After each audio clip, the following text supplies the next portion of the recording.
Welcome and thank you for joining us. My name is Alyssa Warner. We are having our second of 3 open house meetings to talk about Pasco's capital improvements plan from 2025 to 2030. Now, this is a fundamental investment in things that many of us use every day, but probably are not thinking about unless something goes wrong. You don't really think about the roads until you hit a pothole. But that's where the city comes in. We're thinking about these things ahead of time and working to make sure that those necessary, vital infrastructure pieces are working every single day for every single person in the city of Pasco. And that is what we're here to talk about tonight. So you're going to get look at our plan to make sure that those failures don't happen. And we're talking about this because it's our chance to show you how your tax dollars are being spent, how your utility fees are being spent as well. In many cases, though, how we're using grants and other funding to help make some really big improvements and get the most bang for your buck in Pasco. One thing that is really exciting for me about capital improvements is, as I said, this is a fundamental investment, an ongoing investment in our entire community's future. So earlier today, I was over at the ribbon cutting for a new development in the Broadmoor area, a new apartment complex that is part of the development going on there. Lots of construction, I'm sure you've seen it. What I heard there, though, today was that bringing in all of these dozens of new homes happened because the city had been putting in the work for years beforehand, putting in water, sewer lines, adding to roads that's still ongoing right now, that makes it possible to bring in those dozens of homes and new people to live here in Pasco. So again, these projects are preparing for even more growth in a way that protects all of our health and safety. We're hoping to see more of these projects just like that will help with expansion. Some of the projects we're going to talk about tonight are things that we are hoping you will never see outside of meetings like this: the sewer lines, the water lines, the roads. But they are very important, as we've said. The capital improvement plan, though, also focuses on things you do see on a regular basis, things like parks, athletic complexes, and biking trails all across the city. Tonight, you're going to see proposals to create more opportunities to get outside with your friends and family in safe and beautiful places, and to bring in more visitors that will help our city's economic growth. So these open house meetings are your chance to hear what's going on and to weigh in. And I'm really glad that you are here because we are listening. If you would like to weigh in tonight, we're on Facebook Live. You can post your questions in the chat for this meeting, and we'll be monitoring that throughout the hour. But with that, I will turn it over to Assistant City Manager Angela Pashon. Thank you so much, Alyssa. A capital improvement plan is a crucial planning tool that helps ensure our community grows and improves in a well-organized and financially responsible way. It involves planning for the future to make sure that the infrastructure and public facilities meet the needs of the community as it is now and as it continues to change and grow. Imagine the capital improvement plan is our community's to-do list for large projects that require significant investment. These projects aren't the everyday fixes, but are the big ones that will benefit the community for many years. For example, the CIP might include plans to build a new park, replace aging water lines, or expand our transportation network. The CIP also helps the community plan for how to pay for these projects. By having a clear plan, the community can make better decisions about how we allocate our resources, whether through taxes, grants, or other funding sources. So to make it relatable, a capital improvement plan is like planning to build your dream home, but on a community-wide scale. First, you would decide to build a house. You start thinking about what you need and what you want. Do you want more bedrooms for a growing family or a bigger kitchen for larger gatherings? Similarly, in a CIP, the community identifies what's needed, like a new school for more families or moving in or fixing up old roads. Next, you wouldn't just build a house in one go without a plan. You'd create a blueprint and figure out what needs to happen first. Maybe you start with the foundation, then you move on to the framing of the walls, and so on. In the same way, the CIP outlines the order of community projects. It helps decide what projects should come first and what can wait for a little while.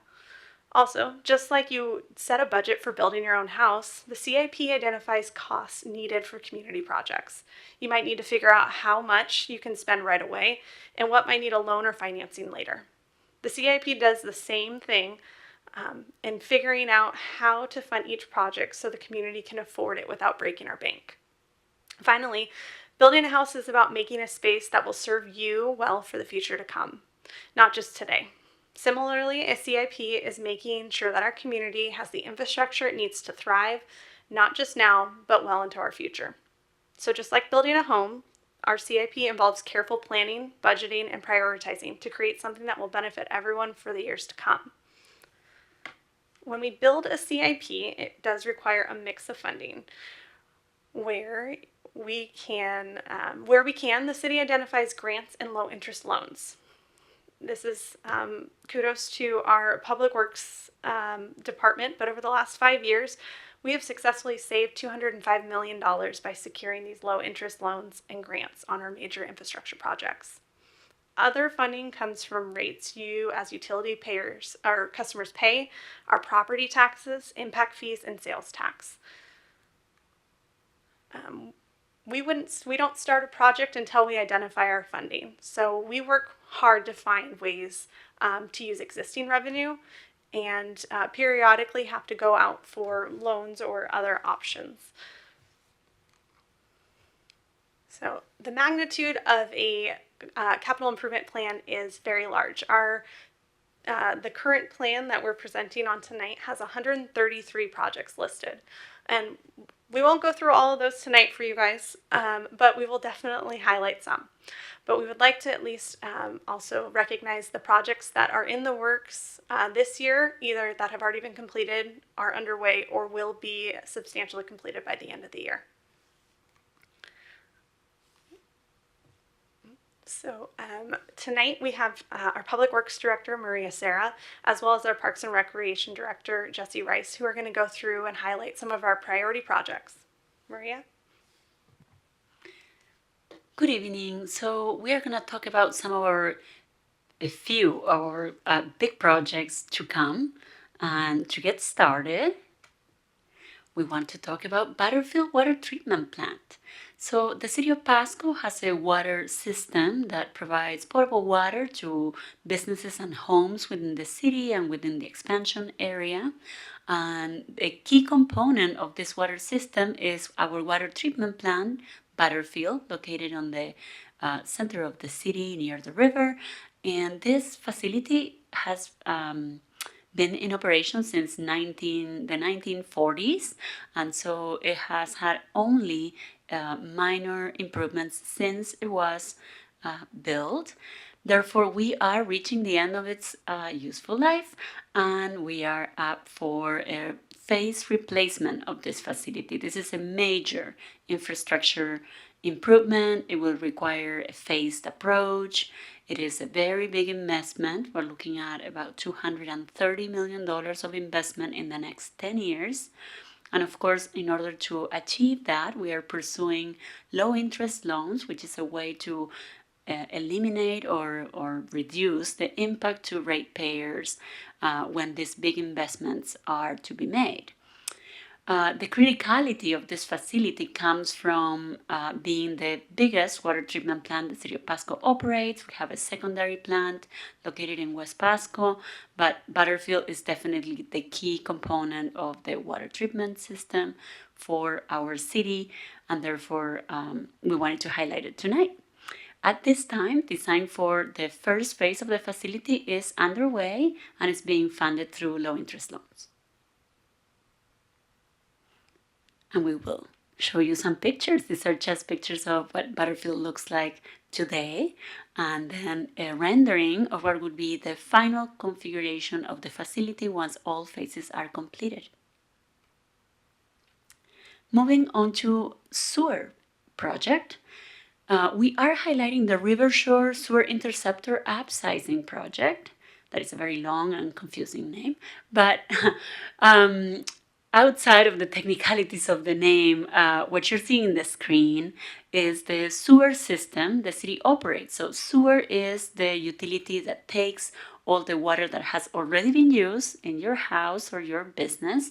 So water from the tub, the shower, your kitchen sink, your toilets, and so on. This water is taken to a treatment facility. And what you are seeing in the screen near the river is a line that runs from the west end of the city towards our treatment facility, and you're seeing it all highlighted in red.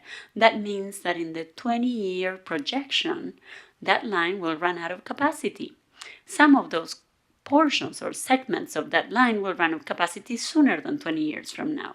Therefore, we have a phased approach again planned to replace this line with an upsized line. And the first phase is currently funded for design, and that design is to be started in the next months. Again, it's funded through low interest loans, and it will be a quarter of that length that you're seeing there.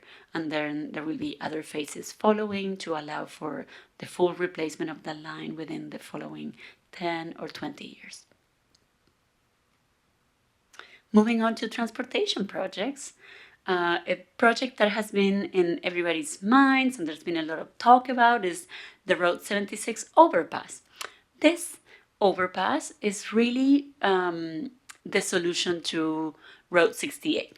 We are looking at a map that shows the locations where we have crossings of the interstate, that is I-182, and you are seeing with stars those locations where we use a state facilities such as an interchange, so ramps and bridges that allows us to cross that facility.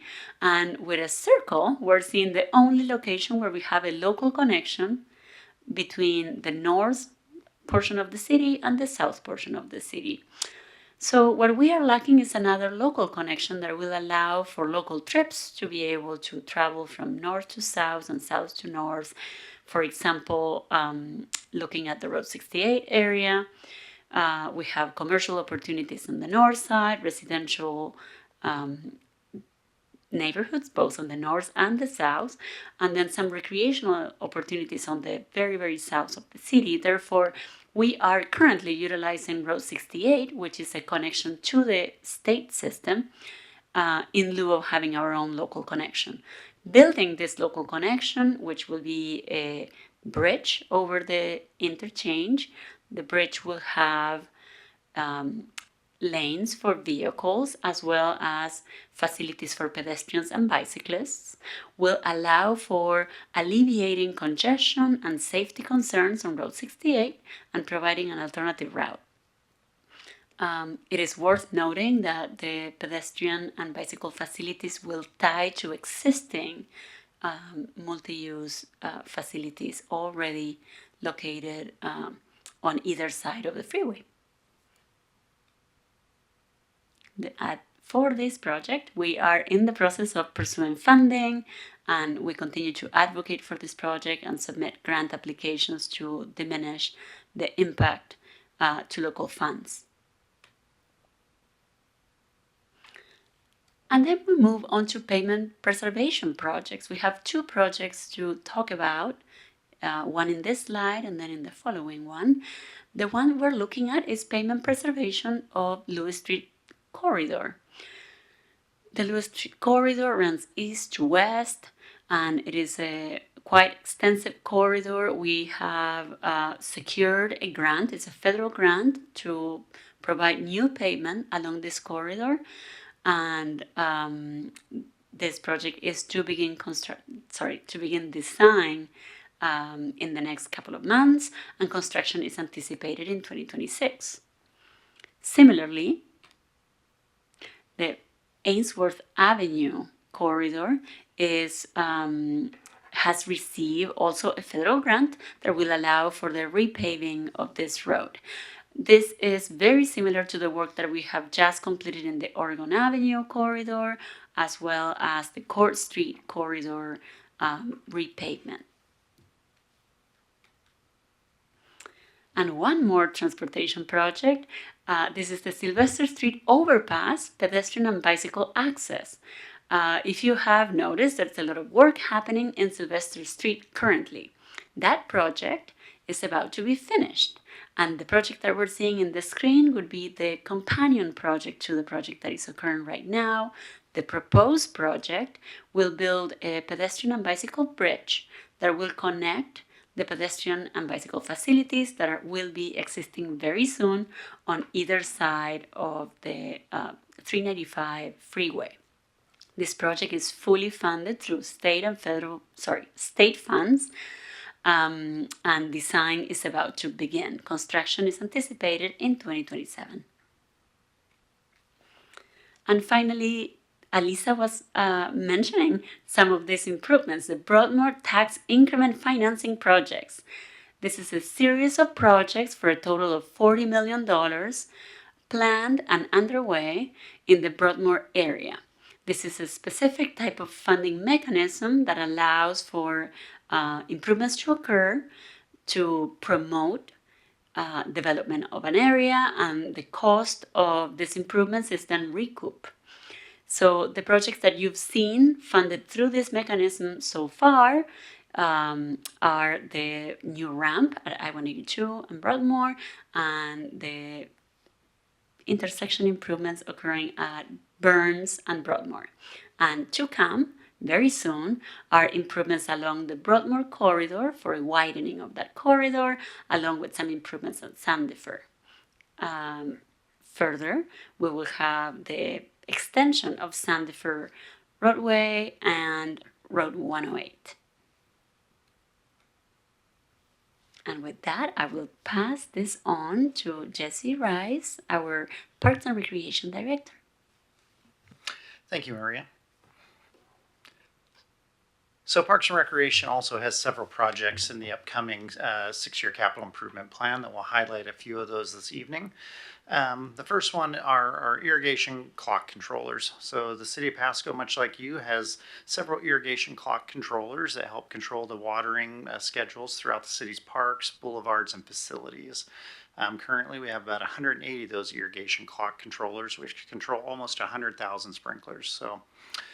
So the implementation of some smart irrigation controllers would allow several improvements, including centralized programming, which would help reduce staff travel time, which is not just once a year, but multiple times a year to change those clocks due to changing weather conditions.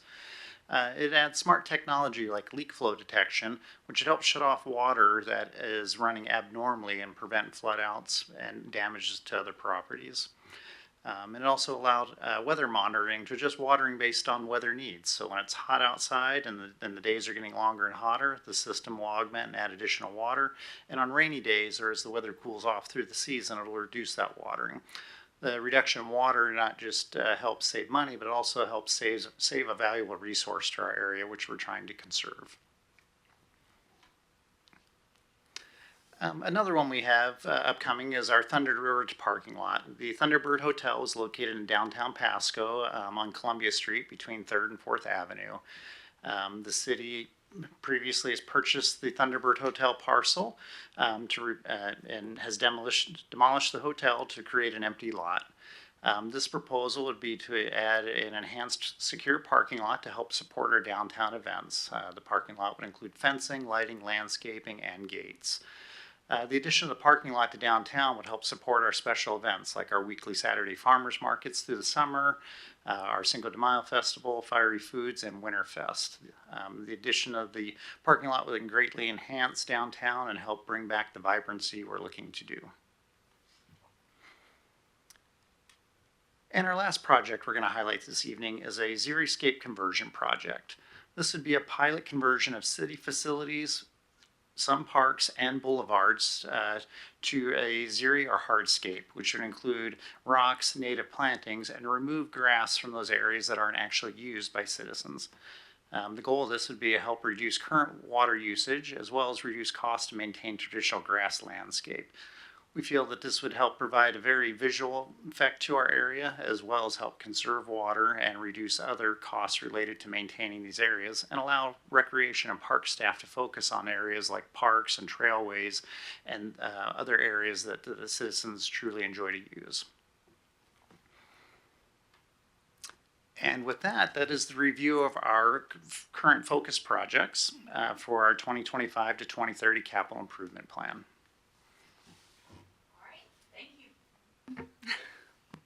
All right, thank you very much. I will tell you all, This is, I believe, the first time that I have gotten all three of these people into the same room. The fact that they're here in the same room and willing to answer your questions is almost unprecedented, I think. So please let us know in the comments. We are keeping an eye on those for right now. We're going to start with a question.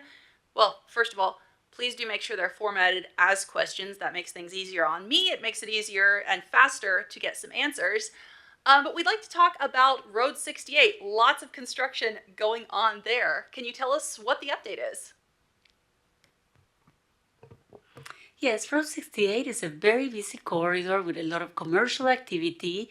And while the city has implemented improvements throughout the several years in the past, we have identified that truly the congestion and safety concerns in Road 68 are tied to the volume of vehicles that we have traveling in that corridor.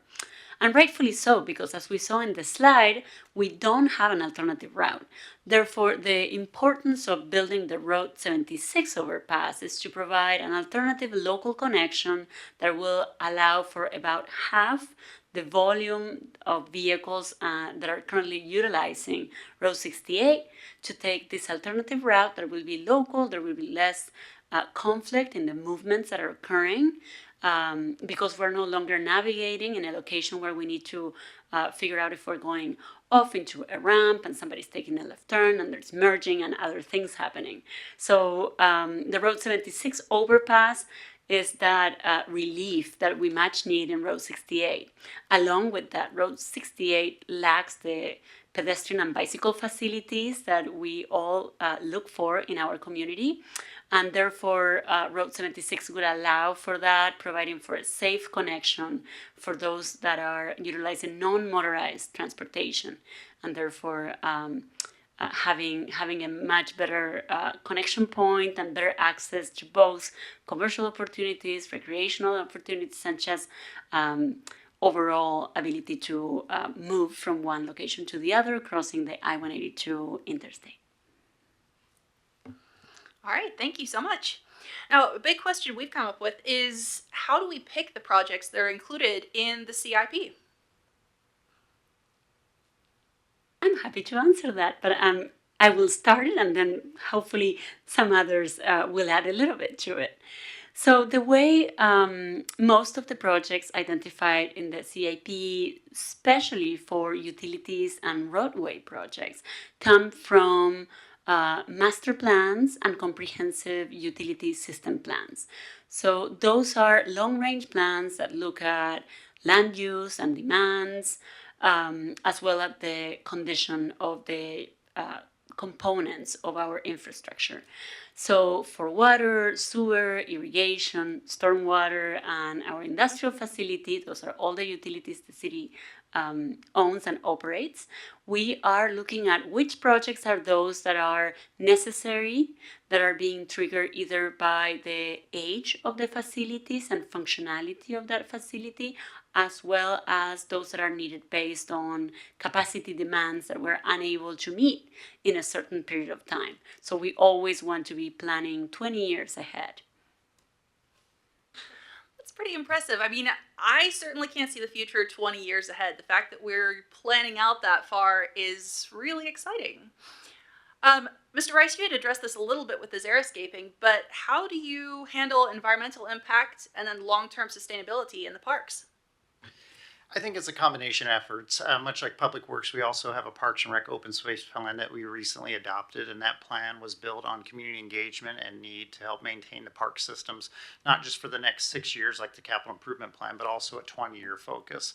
So the community and staff and other stakeholders have added various components of what we'd like to see, and some of those are improvements to existing infrastructure, efficiencies in the way we do things, or additional items that the community would like to see implemented. And based on the type of project, those take a pretty pretty large amount of planning, which includes environmental review and impact to those areas, and how those might not only impact the local neighborhoods, but the community in general, as well as what those may impact Northwest wide and draw additional visitors or tourists to the areas. So it's a pretty comprehensive approach, and whether that may be a $100,000 project or a multi-million-dollar project, we take the same approach for almost all of those. Now, that's an interesting segue into the next question. How do we decide which projects get which money when it goes forward with this? So that would depend on the project. So for many of Maria's projects, they have what's called enterprise funds. So they are funds that are collected through utility rates and those kind of payments. So when we're looking at those kind of funding projects, we look at that. And that's again where we're looking for low interest loans and grants. Many of the projects that Maria and her team do are eligible for those projects. So we're very vigilant about what options are out there. We also have, what we call REIT. So when a property, when your house is sold or you buy a home, there's a portion of that comes back to the city. So we look at using those funds to mainly do more of our facilities. So whether that's replacing an elevator here in City Hall, or we are expanding something in our fire station or something at our police training facility. So we look at those as well. So a lot of different options. They all have their own requirements. Some are easier to use than others, but when they're easier to use, that means that they are able to be used in other areas as well. So there's a lot of need. So we make sure that we carefully identify what that is. Thank you. And sorry, I lost my place in the questions here. But how do we decide which projects go first? I mean, this is a 6-year plan, and then we're talking 20 years looking in advance. How does it get organized? Sometimes it comes down to the funding, but sometimes it comes down to the priorities. So when you're looking at the infrastructure projects, for Butterfield, we can't wait. So we need to prioritize that and identify where. So we look at the priority, and I do want to say the CIP is a plan, not a budget. So we're doing this outreach and engagement or education so that the community understands what's coming. After these sessions, we will bring this back to the city council, who will adopt this plan, and then we go into our budget, and project can be identified in our CIP, and then it still needs to be included in our budget that's upcoming. So we look at all of those. And I do want to mention for everybody who's out here watching, we have the entire proposal online. As we mentioned earlier, there are dozens of projects in all neighborhoods across Pasco. So if you have a chance, take a look at it online and leave us a comment. We have an online commenting form. It's really easy, and we do see those, and those, as you just heard, are part of the decision-making process as we go forward on these plans. So very important to know what's happening and to get involved in it. And then that goes into my next question of, if you missed these open house meetings, of course this one will be online afterwards. We have one coming up next week in West Pasco, but if you simply can't make it, you missed the meetings, what comes next? How can we get involved in projects in our specific neighborhoods? So with projects, we look to identify, with the contractors and stakeholders, depending on the project. Let me take that back. So if we're looking at a community park, Jesse or Director Rice has his park advisory board. Sorry. And so we'll work with that community specifically to talk through what amenities they're looking for. So it depends on the project. When it comes to, something like our Sylvester project or Sylvester safety corridor project. That is a very wide, expansive network, and we have done outreach and engagement sessions. I recall back to 2022. So there's a lot that goes into these projects, and then when they're happening, we know they impact our community as well. So we work hard to get the word out, whether that's through social media, through door hanging, reader boards. You'll see reader boards on Sylvester. So we do as much as we possibly can and get involved with the community that it's going to most impact. And then if I think that there's a spot in my neighborhood for a park, but it's not in the current plan, how can I connect with you all to let you know that that's something we want? Immediately contact Director Rice. No, I'm just kidding. Reach out to us. We'd love to have a conversation about that and talk about what might already be in the plans or what might be on the horizon. And when it comes to local inside neighborhood projects, these open house meetings, as you saw, are a pretty big picture. We saw a very quick overview of some of the biggest projects that are coming up. Are we going to have any meetings, open houses, community involvement about the specific projects as they get closer? Yes, so every project as it gets launched and we begin the process of design is then evolves into a conversation with the neighbors or an open house specific to the project.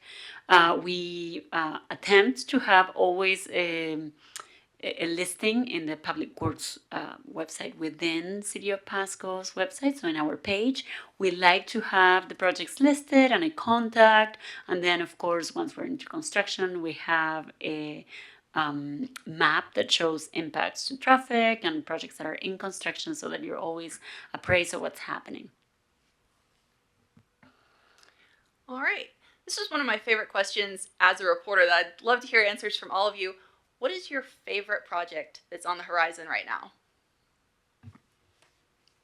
Well, I'm actually very excited for the Sylvester pedestrian bike overpass. I think that's going to be an incredible safety component for that section of roadway. I drive it every day. So although I am loving the construction project now, I'm very excited to see that one complete this year, but also being able to see individuals be able to cross over the Sylvester overpass in a very safe manner. I think, too, for Parks and Recreation, one of the current ones is the placement of a bubble or dome over our Memorial Pool Aquatic Center. That's something that's been in part of the CIP since 2018, and we're just now starting construction in that process. Planning and construction, I should say. So, and that'll be a great addition to the community. We have one of the largest swimming pools in the region, and by adding a cover to that, that'll help expand use, not just for everyday users and swim lessons and things like that, but really help our local high schools expand their swim team experience, bring additional swim team meets to the area, and help drive improvements to the economy. So that's my probably favorite current project that I'm looking forward to wrapping up here, hopefully in the next 8 to 10 months, I'm hoping. And I think a future project and something that we're just now in the early phases is the conceptual design of a park out in our Broadmoor area. That's something that was identified in our Parks and Rec open space plan, something that was identified as well in our Broadmoor master plan as well. So that's going to be a time where the community can be involved, help provide input on what they'd like to see in a park in that area, and maybe help identify where that park may eventually go. So those are two projects that I'm pretty excited about. And I have to say, this is super hard. It's like choosing your favorite child, right? It's not that easy. So for me, while it is really hard to choose, I think my favorite upcoming project is likely Butterfield, just because it's a massive project. It's complex, it has phases, it has challenges for its funding. It makes it so exciting, but at the same time is so needed. It's so clear the need is there. We have a facility that is absolutely critical to the quality of life, to the safety and health of everybody that lives in Pasco. And certainly we're always up for a good challenge when it comes to delivering a project that is needed in an incredible timeline. That is something I always love to see is the water treatment plants, because I definitely don't want us to be making headlines if the water treatment plant is overrun or if it fails in some way. So I'm very glad to hear that we are updating that, building new parks, building new roads. This is really exciting stuff. And again, you can comment in our Facebook channel, or you can go online, take a look at the projects for yourself. We have that link that will be on our website, and you can also leave a comment online. We will have that one more in-person open house meeting coming up on the evening of the 28th in West Pasco. That's going to be on our social media, so keep a close eye out for that. Before we close, any final thoughts from the panel? Just say thank you for watching and engaging with us. We look forward to hearing your comments. We really encourage you to look at all the projects that are coming. Pasco's, growing so fast, but there's so much opportunity for us to keep investing in what we already have. All right. Thank you very much, and thank you all for being here. Again, we are looking for those comments, so be sure to put them in. If you have questions that come up later as you're looking back at the plan, we will still be monitoring this and keep you updated as much as possible. For now, I think we're going to say goodnight.